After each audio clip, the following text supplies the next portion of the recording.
वृंदावन में जाम की समस्या पर अधिवक्ताओं का मंथन, स्थायी समाधान के लिए प्रशासन को सौंपेंगे सुझाव। धार्मिक नगरी वृंदावन में लगातार बढ़ रही जाम की समस्या को लेकर अब समाज के विभिन्न वर्ग भी सक्रिय हो गए हैं। इसी कड़ी में वृंदावन सिविल सोसाइटी के बैनर तले अधिवक्ताओं की एक महत्वपूर्ण बैठक आयोजित की गई, जिसमें शहर की यातायात व्यवस्था और उसके स्थायी समाधान पर व्यापक मंथन हुआ। वृंदावन के हेरिटेज पब्लिक स्कूल में आयोजित बैठक में अधिवक्ताओं ने नगर में लगातार बढ़ रही जाम की समस्या पर गंभीर चिंता व्यक्त की। बैठक के दौरान संकरी गलियों, वाहनों की बढ़ती संख्या, अव्यवस्थित ई रिक्शा संचालन और पार्किंग की कमी को जाम के प्रमुख कारण बताए गए। अधिवक्ताओं ने कहा कि इन समस्याओं के चलते प्रतिदिन हजारों श्रद्धालुओं और स्थानीय नागरिकों को भारी परेशानियों का सामना करना पड़ता है। उन्होंने प्रशासन से समन्वित, सुव्यवस्थित और प्रभावी यातायात व्यवस्था लागू करने की मांग की। बैठक में मौजूद वृंदावन सिविल सोसाइटी के पदाधिकारियों ने कहा कि नगर की यातायात व्यवस्था में सुधार केवल प्रशासन के प्रयासों से संभव नहीं है, बल्कि इसके लिए सामाजिक संगठनों और आमजन का सहयोग भी आवश्यक है।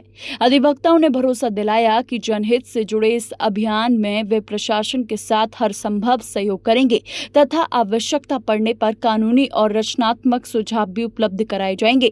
बैठक के अंत में निर्णय लिया गया कि वृंदावन की जाम समस्या के स्थायी समाधान के लिए विस्तृत सुझावों के साथ प्रशासन को एक ज्ञापन सौंपा जाएगा, ताकि श्रद्धालुओं और स्थानीय नागरिकों को बेहतर एवं सुगम यातायात व्यवस्था उपलब्ध कराई जा सके।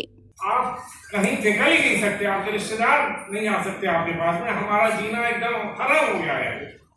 ऐसी परिस्थिति में हम उसको लाएंगे नहीं लेंगे, तो बड़े से बड़े वकील को एंगेज करेंगे, क्योंकि ये शहर की समस्या है, तो सब लोग सहयोग भी करेंगे।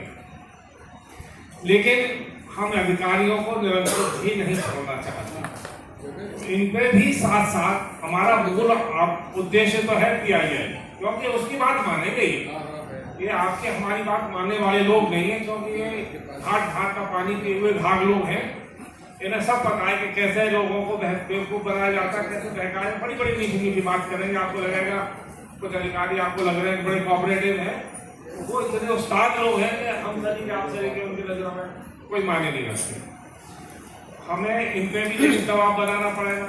आपके पास बहुत बड़ी एक समाज है, आज मैं माफ कीजिएगा, वो है महात्माओं का समाज। उनके पास बड़ी ताकत आ गई है। जैसे कि आप अगर बिजली कंपनी के पीछे से गए हो तो आपने एक गली देखी होगी जो राजधानी को कनेक्ट करती है। उसमें गाय और भैंस रहती है, गोबर कर देती है, मतलब आना जाना दूर रहता है उससे। ऐसी एक आपने गली देखी होगी कुमार गली, जो कि किशोरपुरा में सोनसी सिकोया चाचा जी जानते हो इस गली को। आप शायद एक आध बार आए तो मैं कह नहीं सकता। देखिए, हम लोकल लोग हैं, तो जब भी ट्रैफिक जाम होता है तो हमें कुछ गलियां मालूम है शॉर्टकट, हम उससे निकलने की कोशिश करते हैं, लेकिन उन गलियों से नहीं निकल पाते क्योंकि उस पर भी अतिक्रमण हो रखा है। भाई जाम का मामला है, समझ रहे हैं हम, ठीक है भाई। गाड़ियों से हम भी गाड़ी से चलेंगे और भी लोग गाड़ी से आएंगे, ठीक है ना। ये सामाजिक स्थिति है और प्रशासन इसको देखेगा कि भाई कौन सी गाड़ी आनी चाहिए या नहीं आनी चाहिए। लेकिन उसके लिए जो हमारे पास वैकल्पिक रास्ते हैं वो भी हमारे बंद है इस समय। इन गलियों से भी हमारा निकलना मुश्किल हो जाता है। तो उस ओर भी मैं चाहूँगा कि हमारी सिविल सोसाइटी उसको भी ध्यान दे कम से कम।